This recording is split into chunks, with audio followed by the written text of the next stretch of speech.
Assalamualaikum warahmatullahi wabarakatuh. Baiklah, di video kali ini saya akan menjelaskan tentang pengantar ilmu komputer. Nah, apa itu komputer? Komputer adalah alat yang dipakai untuk mengolah data menurut prosedur yang telah dirumuskan. Secara etimologis, komputer ini berasal dari bahasa Latin yaitu komputer yang artinya menghitung.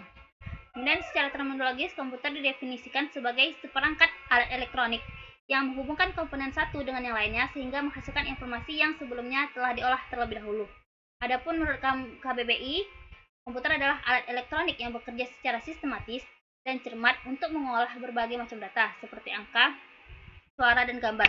Kemudian ada juga pengertian menurut para ahli. Pengertian komputer menurut para ahli, yaitu menurut Hamaker, komputer ialah mesin penghitung elektronik yang cepat dan dapat menerima informasi input digital, kemudian memprosesnya sesuai dengan program yang tersimpan di memori dan menghasilkan output berupa informasi dari manusia. Kemudian menurut Blismer, komputer ialah suatu alat elektronik yang mampu melakukan beberapa tugas, yaitu menerima input, memproses input sesuai dengan instruksi yang diberikan, menyimpan perintah-perintah dan hasil pengolahannya, serta menyediakan output dalam bentuk informasi. Kemudian ada juga menurut Forey, yaitu suatu pemrosesan data yang dapat melakukan perhitungan besar secara cepat, termasuk perhitungan aritmatika dan operasi logika, tanpa campur tangan orang lain. Jadi dari pengertian-pengertian di atas dapat kita simpulkan komputer itu ialah peralatan elektronik yang menerima masukan data, mengolah data, dan memberikan hasil keluaran dalam bentuk informasi, baik itu berupa gambar, teks, suara, ataupun video. Nah, selanjutnya sejarah perkembangan komputer dari generasi awal hingga sekarang. Yang pertama, menggunakan tabung vakum, yaitu pada tahun 1946 sampai dengan 1959. Generasi pertama ini menggunakan material penghantar panas sehingga dianggap tidak cocok. Komputer ini dinamakan dengan Electronic Numerical Interrogator and Computer, yaitu diciptakan oleh J. Presper Ecker dan John Mauchly di University of Pennsylvania. Komputer ini beratnya hingga sekitaran 30 ton dengan menggunakan 18.000 tabung vakum dengan ukuran 1.800 kaki. Kemudian ada juga ciri-ciri komputer generasi pertama ini memiliki hardware yang jauh lebih besar dan membutuhkan ruang yang luas. Interior desain sistem operasinya dibuat secara spesifik dan hanya dapat melakukan tugas tertentu.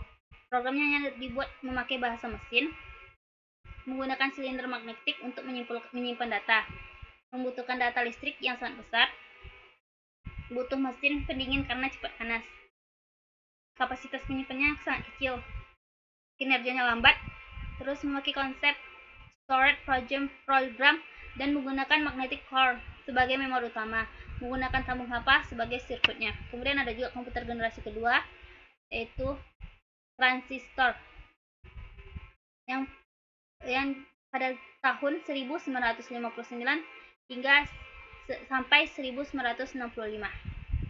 Komputer ini ciri-cirinya sebagai berikut, yaitu telah menggunakan operasi bahasa pemrograman tingkat tinggi,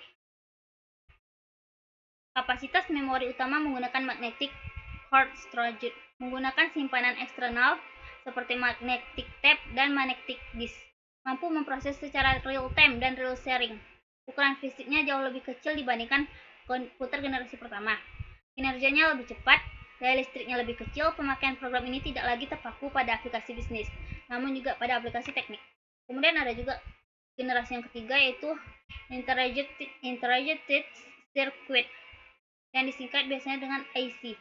Pada tahun 1965 hingga 1971. Pada tahun 1958, Jack Billy menciptakan komputer generasi yang ketiga ini. Nah, adapun ciri-cirinya, listrik yang digunakannya lebih hemat, software-nya lebih meningkat, harga makin terjangkau, kapasitas memori lebih besar, kecepatannya menggunakan IC sehingga kinerja komputer lebih cepat. Memiliki kecepatan 10.000 kali lebih cepat dibandingkan generasi pertama. Komputernya dapat melakukan multi-processing. Komputer sudah menggunakan visual display dan dapat mengeluarkan suara. Menggunakan penyimpanan eksternal seperti disk cat magnetic, mampu melakukan komunikasi dengan komputer lain. Nah, selanjutnya komputer generasi keempat, yaitu mikroprosesor pada tahun 1971 hingga sekarang. Adapun ciri-cirinya, dapat menggunakan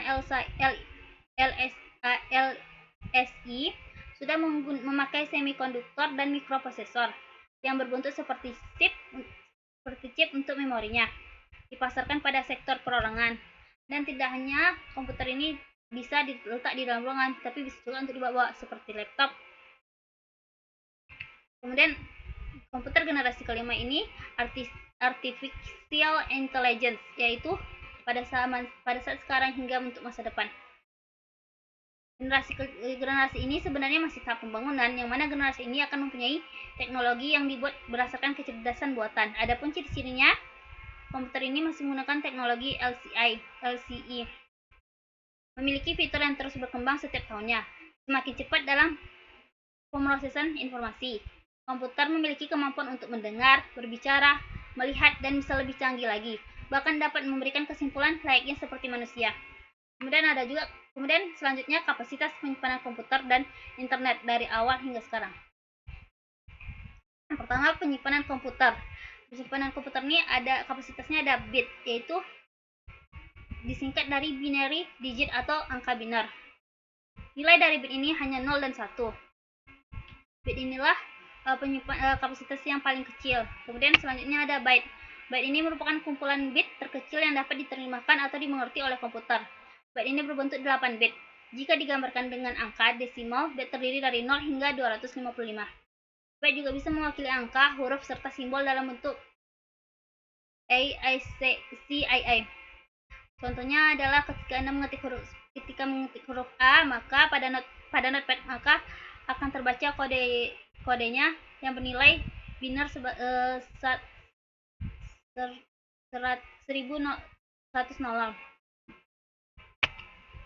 Kemudian kilobyte. 1 kilobyte ini sangat berpengaruh di komputer. Contohnya saat mengetik satu huruf pada notepad, ketika sudah disimpan maka ukurannya akan terbaca 1 kilobyte. 1 kilobyte ini sama dengan 1000 byte. Kemudian ada megabyte. Sebuah megabyte adalah sekitar 1000 kilobyte. Pada hari-hari awal komputer, megabyte dianggap sejumlah besar data. Hari-hari ini dengan hard drive 500 GB pada komputer yang umumnya, 1 megabyte tidak tampak seperti banyak lagi.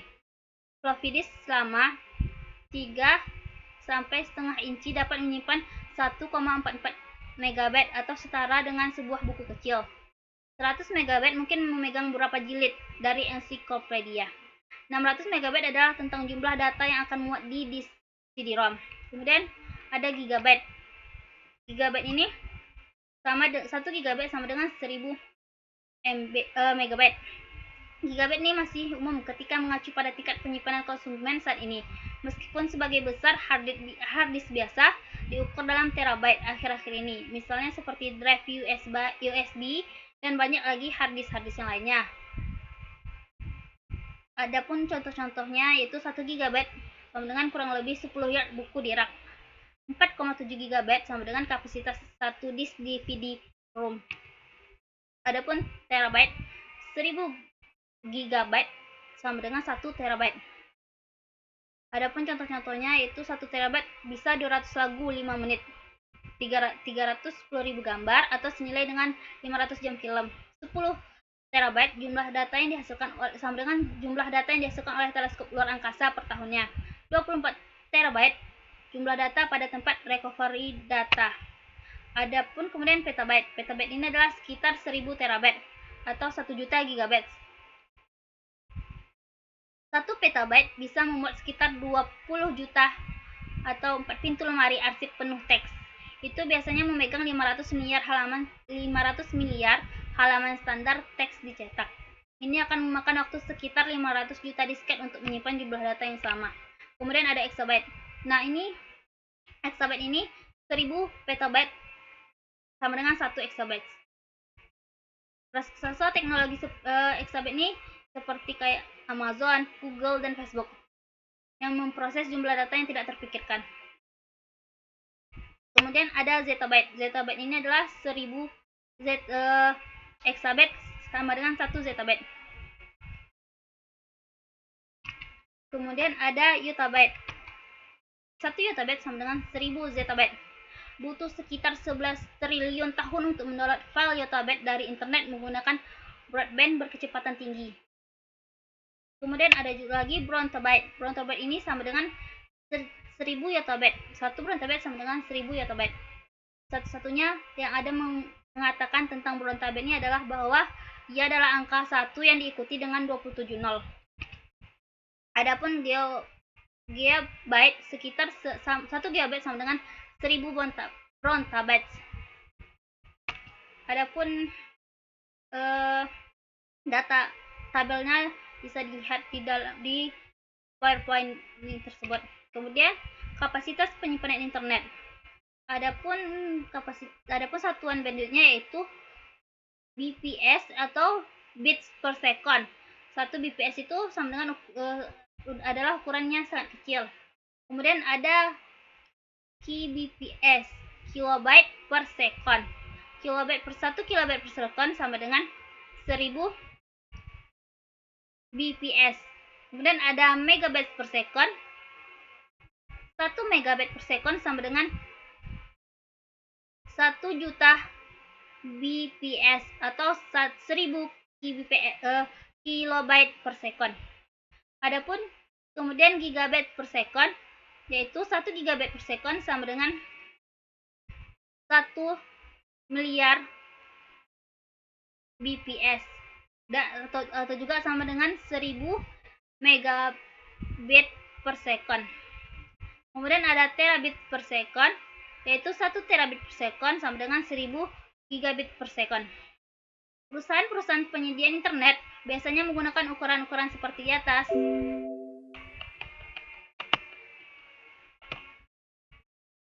Bandwidth yang ditawarkan tergantung dari tipe koneksi yang kita beli atau sewa, dan ukuran yang ditawarkan kepada khalayak umum adalah ukuran biasanya yang ditawarkan kepada khalayak umum itu biasanya ukuran kbps, yaitu kilobit per second dan megabit per second.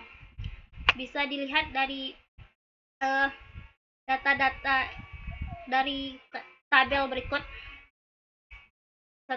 sama yang saya terangkan sebelumnya. Baiklah, terima kasih dari penjelasan saya. Semoga bermanfaat untuk yang melihatnya. Assalamualaikum warahmatullahi wabarakatuh.